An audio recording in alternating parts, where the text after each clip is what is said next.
ఒకప్పుడు చీకటి మరియు దుఃఖంతో నిండిన లోకంలో అద్భుతమైన బలం, అపార ధైర్యం మరియు భక్తితో నిండిన హృదయం ఉన్న ఒక వీరుడు జన్మించాడు. ఆ వీరుడు ఎవరో తెలుసా?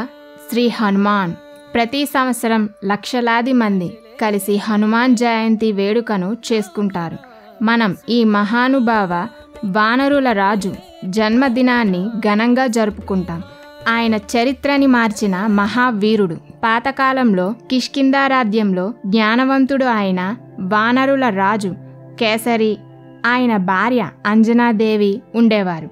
అంజనాదేవికి ఎన్ని సంవత్సరాలు అయినా కూడా పిల్లలు జన్మించలేదు. ఆమె బాధతో శివుణ్ణి కఠోరంగా జపిస్తుంది. శివుడు ఆమె తపస్సుకు మెచ్చి, నీకు నా అంత గొప్పవాడు జన్మిస్తాడు అని వరం ఇవ్వగా, గాలిదేవుడు అయిన వాయువు దీవెనలతో హనుమాన్ జన్మించారు. శ్రీరాముని సేవ చేయటం మరియు మంచి గెలవడం కోసం తపించిన దివ్య శక్తివంతుడు ఆంజనేయుడు. పిల్లల వయసులోనే హనుమాన్ అందరినీ ఆశ్చర్యపరిచాడు.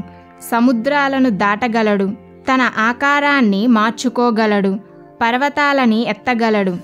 కానీ అతనిని ప్రత్యేకత చేసినది ఆయన శ్రీరాముని పట్ల అపారమైన ప్రేమ మరియు అజ్ఞాత భక్తి. రావణుడు సీతను బంధించగా హనుమాన్ సాహసవంతమైన సముద్రయాత్ర చేస్తూ సీతాదేవిని వెతికారు. ఆయన రామసేనకు ఆశ చూపించి మంచి చెడుపై గెలిచే ధైర్యాన్ని అందించారు.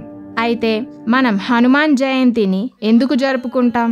అది కేవలం ఆయన జన్మస్మరణ మాత్రమే కాదు, ప్రతికూలతలో బలం, ధైర్యం మరియు అపార భక్తిని స్మరించడమే. ఈరోజు భక్తులు ఉపవాసం చేసి హనుమాన్ చాలీసను జపించి మందిరాల్లో చేరి రక్షణ, ఆరోగ్యం, విజయానికి ఆయన ఆశీర్వాదం కోరుకుంటారు. హనుమాన్ జయంతి మనందరికీ గుర్తు చేస్తుంది, ఎలాంటి సవాళ్లు ఎదురైనా విశ్వాసం మరియు ధైర్యాలతో మనం కూడా మన జీవితాల్లో వీరులు అవ్వచ్చు. మీకు ఈ కథ నచ్చితే లైక్ చేయండి, షేర్ చేయండి మరియు మరిన్ని భారతీయ పురాణ కథల కోసం సబ్స్క్రైబ్ చేయండి. జై హనుమాన్.